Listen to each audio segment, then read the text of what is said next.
गुरु भगवान के शुक्राने हैं। बचपन में पढ़ी हुई एक कहानी याद आ गई। बीरबल और अकबर का संवाद है। एक बार बादशाह ने पूछा कि शस्त्र कौन सा बड़ा होता है जिससे विजय हो जाए। बीरबल ने सीधी सादी भाषा में उत्तर दे दिया, अवसर। बादशाह ने सोचा बोलना ठीक नहीं है, ये होशियार आदमी है, ज़्यादा हमेशा मुझे हरा देता है। पर विचार करने लगा कि ये क्या कहा, अवसर। अवसर शस्त्र है, परीक्षा करनी चाहिए। एक दिन अकबर जो है बीरबल को साथ लेकर जंगल गया। अब बीरबल जो था वो बाहर का भोजन नहीं करता था, अपनी रसोई बना के खाता था, तो उसका सामान साथ में चलता था। दोपहर हो गई तो ये था कि भाई भोजन करें, तो अकबर का तो साथ में आया हुआ था। बीरबल ताज़ा भोजन बनाने लग गए। अपना अग्नि जलाकर वहीं पे जंगल में रोटी बना रहे थे अपना। बादशाह ने एक हाथी को मदरा पिलाकर बीरबल की तरफ छोड़ दिया कि देखें अब ये कैसे करता है। ये कह रहा था अवसर। तो अब अवसर जब सामने आएगा, जंगल का इलाका है, कोई इसके साथ सेना नहीं खड़ी है, जो भी सिपाही हैं मेरी तरफ हैं, इधर खड़े हैं। अब ये कैसे बचाएगा देखते हैं। अवसर जो इसने कहा, बीरबल ने देख लिया कि हाथी उसकी तरफ आ रहा है और कुछ मतवाला सा हो रहा है। बीरबल ने देखा एक कुतिया वहाँ बैठी है, क्योंकि रोटी बना रहे थे तो वो आके बैठ गई थी कि रोटी मेरे को देंगे। बीरबल ने कुतिया को रोटी का टुकड़ा दे दिया, वो खाने लगी। जैसे ही हाथी नज़दीक आया, बीरबल ने कुतिया के पैर पकड़कर उसको उठा करके फेंका हाथी के ऊपर। वो जाके लगी उसके माथे पर, हाथी के माथे पर। हाथी घबरा गया, ये क्या चीज़ आ गई, और एकदम भाग गया वहाँ से।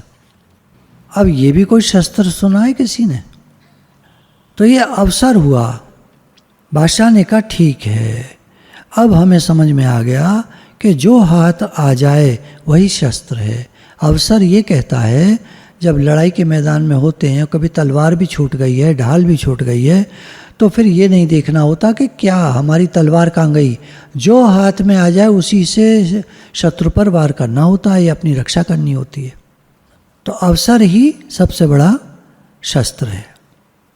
लोगों में कहावत है, छलबल की खेती भली बेला पुल को दान, यानी वर्षा बरसते ही चट खेती कर लो तो वो हो जाएगी, थोड़े दिन बाद फिर वो बात नहीं रहेगी जो आरंभ में थी।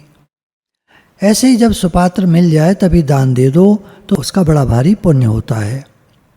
द्रौपदी की एक बात हमने सुनी है। द्रौपदी पिछले जन्म में एक स्त्री थी। एक दिन वह नदी में जल भरने गई, सर्दी का समय था। एक ब्राह्मण देवता लंगोटी लगाकर नदी में स्नान कर रहे थे। कुछ कारण ऐसा बना कि उनकी लंगोटी पानी में बह गई। बाहर माताएं खड़ी थीं। अब वो बेचारा ठंड से कांपने लगा, लेकिन बाहर कैसे आए, कपड़ा था नहीं। तो ये जो स्त्री बनी हुई थी, ये जो द्रौपदी थी पिछले जन्म में स्त्री बनी हुई थी, इसने देखा कि इस बेचारे के पास कपड़ा नहीं है, सर्दी में ठिठुर रहा है। इसने अपनी साड़ी की लीरी फाड़कर, एक टुकड़ा फाड़कर उसकी तरफ फेंका, पर वो टुकड़ा बह गया। एक दो लीरी और भी फेंकी, पर वे भी बह गईं। फिर एक लीरी पत्थर बांधकर उसके पास फेंकी तो उसने लपक ली और लंगोटी लगाकर बाहर आ गया। उस स्त्री के मन में ये भाव नहीं आया कि अपनी साड़ी कैसे फाड़ूं। उस एक चीर की लीर से कितनी बढ़ गई चीर। जब द्रौपदी का चीर खींचा गया, उस समय भगवान ने कहा कि बेचारा दुखी ब्राह्मण जल में कांप रहा था, लज्जा निवारण के लिए तूने अपना चीर फाड़ कर दे दिया था, उसी कारण आज तेरी लज्जा निवारण के लिए तेरा चीर बढ़ गया। इस जन्म में भी द्रौपदी ने अपनी साड़ी फाड़कर, भगवान का एक बार हाथ कट गया था तो उसमें बांधी थी। तो ये दो दृष्टांत ऐसे बने कि समय पर जो दान दे दिया जाता है, जो काम कर दिया जाता है, उसका महात्मा बड़ा भारी होता है। आगे चलकर कभी भी परिस्थिति आने पर वो काम आता है। आपके पास शक्ति कम है, परिस्थिति विकट आई हुई है, आप घबराएं नहीं, परंतु सोचें इस समय क्या कर सकते हैं, कुछ न कुछ उपाय निकल आएगा। अवसर कोई भी हो, अच्छा हो बुरा हो, उस समय जो चीज़ हाथ आ जाए वही काम की है। जैसे कहावत है कि अगर कोई मांगने वाला आए, ब्राह्मण है, आपका मन कर रहा है इसको कुछ दे दूं, तो पैर से ही दान कर दो, क्योंकि हाथ तक, उस तक जाते जाते हाथ जब जाएगा उस चीज़ को उठाकर देने के लिए, मन बदल सकता है। तो अवसर ये कहता है कि पैर से ही दान दे दो, मन बदल न जाए। तो आपके द्वारा जो बड़ा उपकार होना होगा, आपका कल्याण कर सकता है। वस्तु परिस्थिति की महिमा नहीं है, उसके उपयोग की महिमा है। आप अनुकूल परिस्थिति का भी सदुपयोग भी कर सकते हो और दुरुपयोग भी कर सकते हो। किसी को धन ज़्यादा मिला है तो उसका अहंकार कर सकता है, दूसरों को कष्ट दे सकता है, अपने धन के बल पर दूसरों को हरा सकता है। और प्रतिकूल परिस्थिति का भी सदुपयोग कर सकते हो, दुरुपयोग भी कर सकते हो। रो बैठ के, परेशान हो। प्रतिकूल परिस्थिति का सदुपयोग क्या है? भगवान का भजन करो, खूब खूब भजन करो। स्वास्थ्य का भी सदुपयोग दुरुपयोग सब हो सकता है। अस्वस्थता का भी सदुपयोग दुरुपयोग हो सकता है। अस्वस्थता का सदुपयोग क्या है? भजन करो खूब। पास में बहुत कुछ हो अथवा कुछ ना हो, दोनों परिस्थितियों का आप सदुपयोग कर सकते हैं। आप कहेंगे कुछ ना हो तो क्या सदुपयोग करेंगे? भजन करो। भगवान मेरे पास कुछ भी नहीं है, मैं क्या करूं? कुछ नहीं कर सकता, बैठ के भजन करो। नहीं तो करने में लगे रहोगे हर समय। इसलिए आप परिस्थिति देखकर घबराएं नहीं, उस परिस्थिति का सदुपयोग करें तो भगवान प्रसन्न हो जाएंगे। तो शास्त्रों के अनुसार होशियार व्यक्ति वही है जो परिस्थिति का सदुपयोग कर ले। परिस्थिति अनुकूल हो प्रतिकूल हो, वो सदुपयोग कर सकता है। देखिए, हमारे पास बहुत धन हो, कोई सोचे मैं दान करूँगा, धन होगा तो दान करूँगा, धन होता तो मैं दान करता, ऐसे लोग सोचते रहते हैं। लेकिन जब धन आता है, जैसे कि कोई सोचता था कि ये लोग जो धनवान होते हैं सत्संग क्यों नहीं जाते, लेकिन कामकाज जब बढ़ गया उसके पास भी धन हो गया तो उसका भी सत्संग जाना बंद हो गया। तो हम दूसरे की तरफ ना देखें, अपनी तरफ देखें हम क्या कर सकते हैं। धन की कमी नहीं है, कोई बात नहीं। एक काम भजन करो, नंबर 1। नंबर 2 शरीर से हेल्प करो। तीसरा मन से हेल्प करो। मन से हेल्प क्या है? मन से सबके लिए भला सोचना। सर्वे भवन्तु सुखिनः, सर्वे सन्तु निरामया, सर्वे भद्राणि पश्यन्तु, मा कश्चित् दुःख भाग् भवेत्। हे नाथ, हे प्रभु, मैं आपका हूँ, आप मेरे हैं। हे नाथ, आप तो सब पर कृपा करते हो प्रभु, तो सब पर कृपा आप करें, सब में मैं भी हूँ। साहिब इतना दीजिए जामे कुटुंब समाए, मैं भी भूखा ना रहूं, साधु भी भूखा ना जाए। तो भगवान इतना हो कि मैं सबके लिए कर पाऊँ, बस मेरी तो यही सोच है।